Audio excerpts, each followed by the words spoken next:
Good evening, everybody. Thank you for joining us on our first official Zoom call.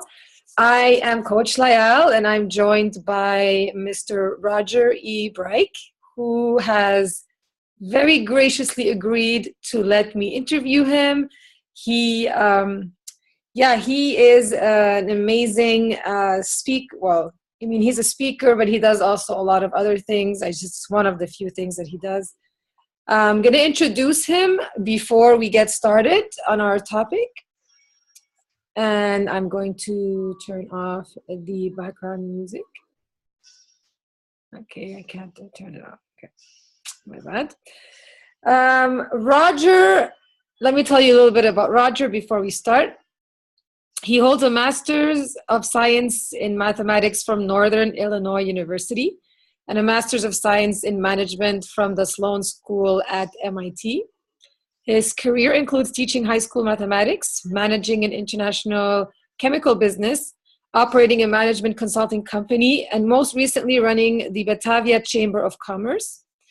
Roger has worked with teens in an anti-alcohol, anti-drug program for more than 11 years and spent more than 3,000 hours answering calls on a suicide hotline. And today, Roger loves challenging people to see how their thinking keeps them from finding true happiness and success. He and Judy, his wife of 34 years, have 2 grown children and live in Batavia, Illinois. Welcome, Roger. Thank you so much for accepting and being here with us tonight. Well, thank you. Before we begin, I want to thank you for inviting me. I so love listening to your little video vignettes that you put on your Facebook page. You're always so upbeat and so enthusiastic. It's just fun to watch. So thank you. It's a real honor to be here. I appreciate that. Thank you for saying those things. The reason why we're having this call is really to talk about life, the meaning, why is it precious, and we only have 45 minutes on the call, so I really want to get us started off with the first question, which asks, living in the now, why is life so precious? And we're just wondering what your input on that would be, Roger. Well, I have a couple of thoughts. The first one is that regardless of your faith or your religious beliefs or lack of them, you can believe in an eternal life. You can believe, as Buddhists do, in reoccurring lives and a search for nirvana. But we don't really know for a fact if any of that is true. So this life that we've got is really the only one that we know for a fact is real. So we only have this one that we're sure of, regardless of how much faith you have in something beyond this life. But more than that, I think that life seeks new life of all forms. And as humans, I think we really love being creative. We love trying to make the world better for our having been here than it was before we got here. We are naturally creative, and we love those times when we can create something new. I write a blog post. Every time I finish writing a blog post, I feel really positive about having committed or given something back to the world that didn't exist before I started to write. So I think life is precious because it's the only one we've got that we know of for sure. And it gives us those moments of creativity and living beautifully. Yeah, absolutely. 100%. It's not an easy question, right? So it's so vast, I think. How can we consistently and daily make every day count when we're talking about, life being precious? The really interesting thing about that question is that there's nothing we need to do to make our days count, because every day counts. Everything that we do, whether it be good or bad, sends ripples out into the universe. If you believe in the butterfly effect, for example, any small change that I make today over time and distance can have huge repercussions throughout the human journey. So every day does count. The real question is, how do we make it count in a positive or good way? And that takes work.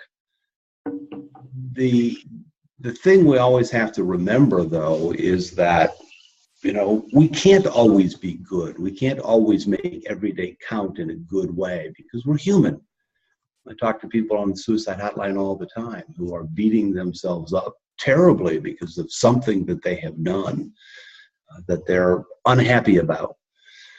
So not only are they unhappy about what they did, but now they're layering a huge amount of guilt on top of that. And the two of those things on top of one another can be devastating.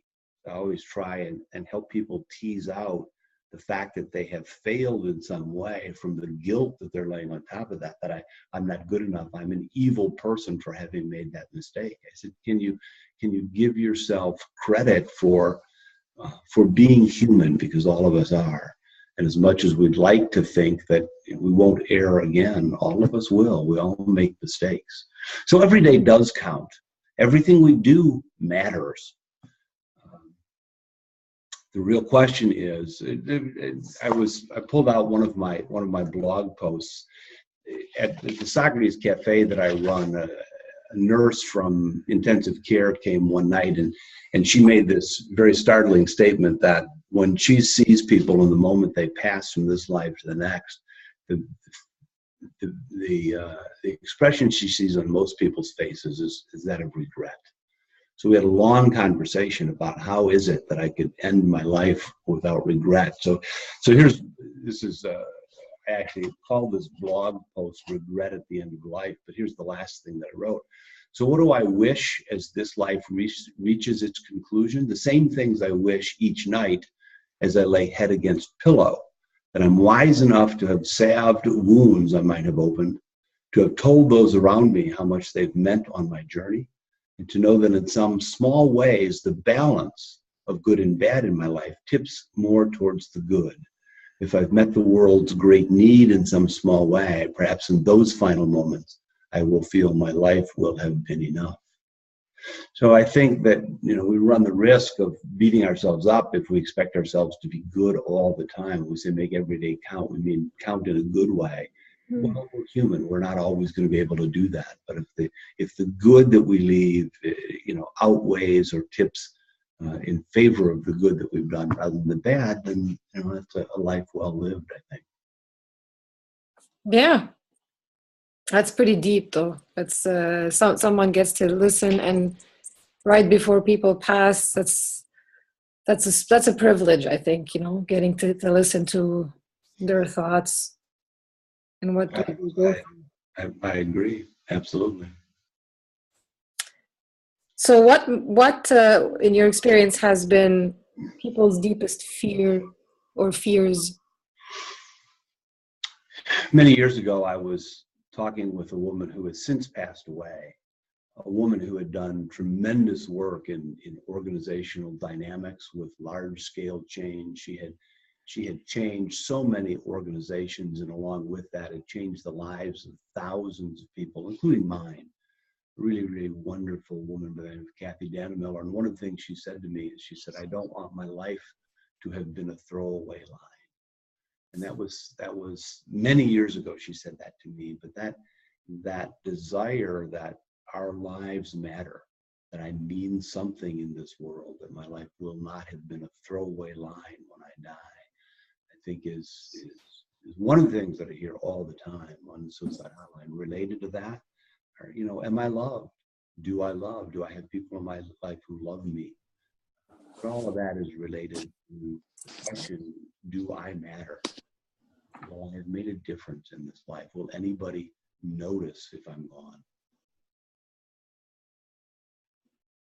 Absolutely. I think there's so much to be said about that. Do I matter? Am I enough? There's so many layers of that too, right? Like, it is one of the primary reasons that people call the suicide hotline. And if they're serious about suicide, what I hear from them is, what you don't understand is that Yes, people might be sad for a short while after I've ended my life, but they'll get over it and they'll realize that their life is better because I'm gone, because I've been such a difficult presence in their lives. They will actually be happier once I'm gone. So that sense that I don't matter is pervasive from people who are considering suicide, for sure. Okay. I'm sorry. Okay.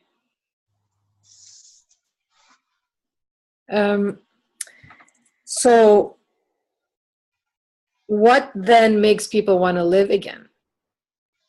How do they come around?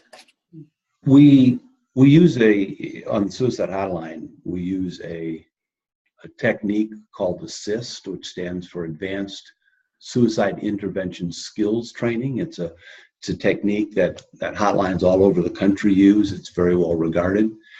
And it's, in its heart, it's very simple. We will listen to a person who is considering ending their lives, and we want to know what's making life so difficult. And we listen to that without judgment, and we accept people's descriptions of their lives exactly as they give them to us. So we will listen as long as we need to really understand what's making a person's life so difficult. Sometimes in the course of that conversation, or if not, we'll simply ask, would you be willing to tell me why you want to live? And one of the advantages we have on the hotline is that people called us. Unfortunately, people are committing suicide and not calling hotlines. The people who call us, there is some reason they want to live. And so now to get to your question, what turns people's ideas around, it's different for almost everyone. I've heard from fathers who say, I couldn't do that to my children. I love them so much. To leave them with that much pain in their life, I couldn't. I love my children so much. Another one that I hear a lot, and this comes, women tend to live lives of giving more than men, at least in this culture. What I hear a lot from women who are bone weary from having given their whole lives. And it seems like nobody's willing to give to them when they need it. And I'll ask them, why do you want to live? And they'll say, because I still have this sense that there is so much yet for me to give. Gets back to the question about why is life so precious, is because I think that at a very deep level, all of life, the animal life out in the forest, I go out and I look at trees. Just stand and stare at a tree for a while. I mean, a tree takes what it needs and then it gives whatever it can. I mean, if you look carefully in the bark, there's insects. Underground, there's a whole communication system with the root systems. In nature, living things take what they need, but then they give. They give without question and they give very generously. I think that's true about humans as well. We want to give back more than what we take. So I think that, as much as anything, is what causes people to realize that there is still something more in their life for them to do. That's very interesting. That there's a big difference between men and women, and how they perceive that they're needed in today's society too, right? Yeah, we still live to some extent in the old hunter-gatherer culture where the men are sent out to bring in the wages, the salaries, the bounty, if you will. And so when when they call, so often it's about I'm not a good enough provider. Mm.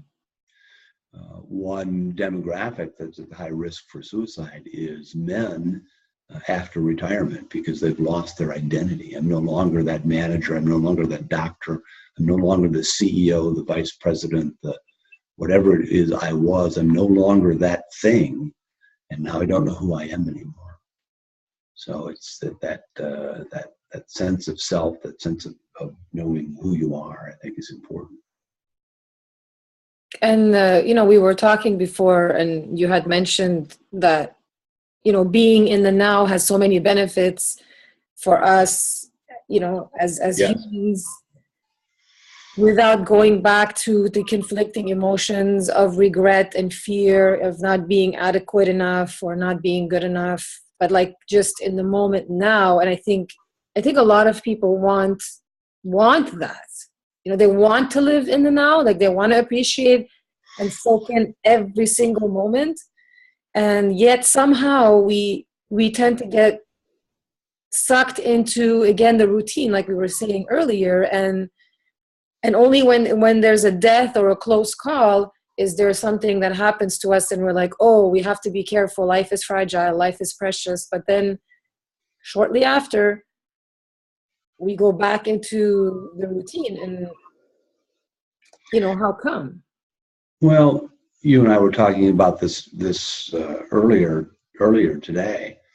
I think being in the now, in some sense, you had asked me earlier, why is it some people are so good at that and others aren't?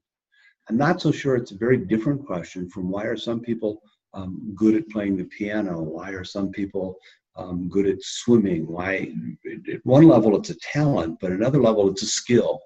And you need to practice. You need to do it time and time and time again, because it doesn't come quite so naturally. We do get stuck in the past and in the future. So, and there is no encouragement in this culture for people to develop that skill of being in the now. I say this all the time about the power of questions. When I was in school, I got graded for the quality of my answers. I didn't get graded for the quality of my questions. There was no encouragement to ask really astounding, deep questions in school. And I think it's the same is true with being in the now.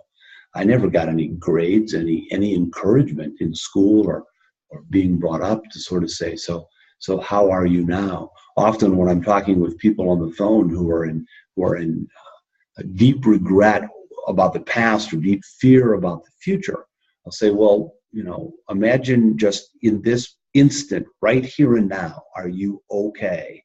And they'll stop for that moment and say, yes, in this instant I am. Well, in the next instant, are you going to be okay again? A lot of this work comes from Eckhart Tolle and his book, The Power of Now. He talks about that in that book. What you'll learn if you talk to me long enough is that I've not developed anything myself. I just steal everything from everybody else. Oh, no, not about stealing. It's because you're well read and you're sharing the information, like why do we read? Why do we acquire new knowledge? So we can share it with other people, right? So yeah. Humans have the ability to look back and reflect on the past. And perhaps other animals, other members of the animal kingdom have this ability as well. We don't know, but certainly humans do. We can reflect on the past and we can think about what we've done and think about ways to do it better. And we can vision into the future. We have this tremendous ability to envision something better and try to work to make the future better. But because we have the ability to look back and to look forward, our limbic brain, the ancient part of our brain, when we look back, not only do we reflect, but we regret. We regret things that we've done wrong, and we feel badly about those. And because emotions are so powerful, those regrets, those sense of deep sadness about things that we've done wrong, we get stuck on those things because emotions, the limbic part of our brain is so powerful. Same thing with looking into the future. Yes, we can envision a great future and we can have these wonderful plans and so forth, but along with looking into the future, there is that fear of, as you said earlier, I'm not enough. I don't think I can do that, or what if I die? What if that won't happen? So again, that fear that comes from that limbic part of our brain is so powerful that when we think about the future, yes, we can envision something really beautiful, but we also get stuck in the fear of what the future might bring that's unanticipated, that's unexpected. So the regret and the fear keep us trapped, I think, in the past and in the future. because the emotions are so powerful. And so that makes it difficult for us to let those things go, to let those emotions go, and just sort of say, in this moment, right now, if I really focus on this moment, everything really is quite wonderful. And without the fear and without the regret, life can be so much more beautiful. Yes, amen to that. Yeah. Right? High five. Yeah, high five for that. And the thing that I want to say or ask you also is, it is possible for us to work on these things daily. I mean, I try to be extremely aware of when I let myself go and realize, oh, I'm drifting again and I'm back into the routine. But, right.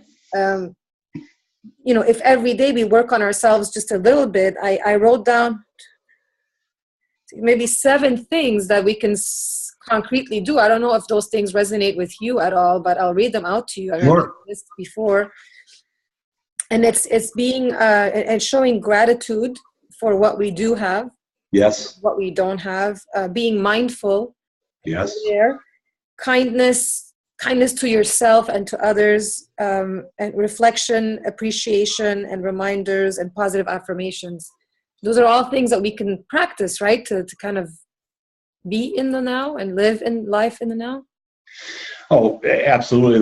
The one of those that I really resonated with is kindness to self.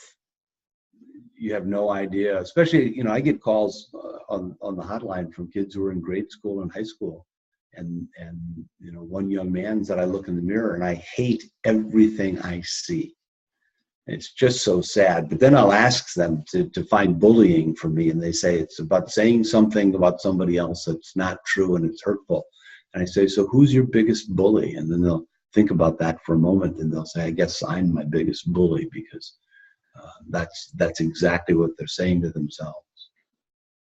So no, I think all of those things are wonderful. But like any talent, you can have a talent for playing the piano, but unless you really practice, you can't develop the skill. Was it Malcolm Gladwell who wrote the book about 10,000 hours is what it takes to become really proficient at something? Mm-hmm. Of course, that being the case, I'm only 3,000 hours on the suicide hotline, so I guess I'm not nearly proficient yet. Well, you're ahead of most people, right? Thank you.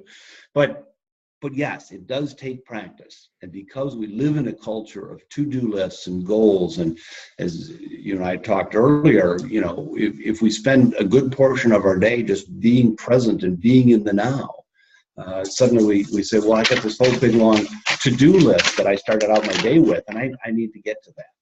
And so we live in a culture that doesn't reward being in the now. What we reward is checking boxes on a to-do list and achieving goals. Yes, that's so true. Checking boxes on a to-do list. That's so true. Yes. Well, so, any other questions? I see a little note that says we have 8 minutes and 37 seconds left. Exactly. So, I can open it up to our listeners. If you guys have any questions that you want to ask Roger, we do have time allocated for Q&A. Obviously, you have to unmute yourself first, Chris. Yeah. Go ahead. You hear me? Yeah. Great.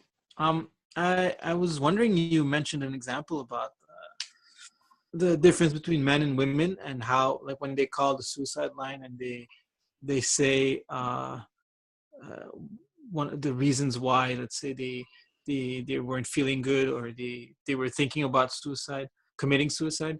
You mentioned, for example, a lot of calls were coming from retired men who are losing or they feel like they don't know who they are anymore. And I was wondering, what do you suggest to people who do come up to you with these kinds of calls and reasons? Like, what kind of steps or advice could you give somebody who feels like they lost their purpose in a way because they're not working anymore? Wonderful question that I ask people, especially that, people who say, I like nothing about myself. I'll ask them, is there something wonderful about you? Even if they can't come up with something, I'll say, so tell me about someone who loves you and cares about you. If I ask them what's wonderful about you, what would they say? And then, there'll always be something. They would say that I'm really kind, I'm really generous, I'm really funny, I'm really supportive, all of those kinds of things. And so it's always a question of getting away from our identities as to what we do with our lives versus who we are. What makes us unique. I say to people all the time that you, Chris, have lived a life that's unique in all of human history. Nobody has lived the life you've lived. Nobody ever will again, which means that you have some knowledge about what it means to be human that's unique in all of human history. So what is that? What about your life? Can you help us? Can we use about your life to help us learn about what it means to be human? And I think everybody has got that. So that's what I try to point out to people. And once people start to talk about what's wonderful about themselves, the whole conversation just turns around. All right. Thank you. Sure. Great question. Absolutely. Well,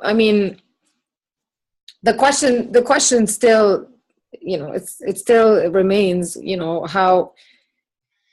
how can we be mindful, and how can we be in the moment, and how can we be living in the now consecutively, like not just when something bad happens or when we get a reminder, like you said, like a wake-up call. How can we do it every day? So we said practice is one way. Reminding ourselves, well, other cultures you had mentioned, I don't remember which culture, they go to extreme measures. I think it was Bhutan, in the country of Bhutan, which generally gets rated as one of the happiest cultures. They encourage all of their citizens to focus on their own death 4, 5, or 6 times every day. Wow. Because just to remind yourself that life is limited, that yes, all of us will die is a real call to action in terms of, so am I doing right now what's very, very important? Could I be doing something with my life that's more important?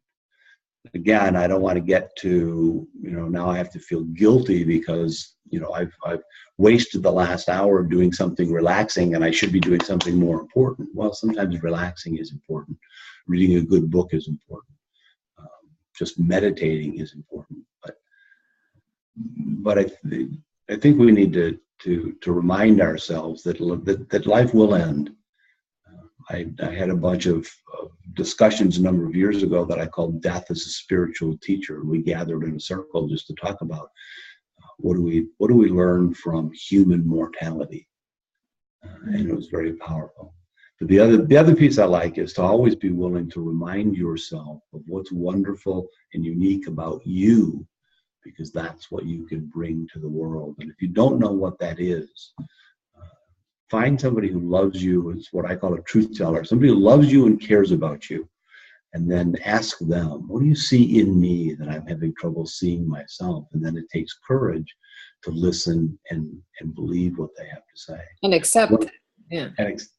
So one last quick story. I have a very good friend, Michael Jones, who's an improvisational pianist. He can sit down at a set of piano keys and play something he's never played before, and it's always extraordinary music.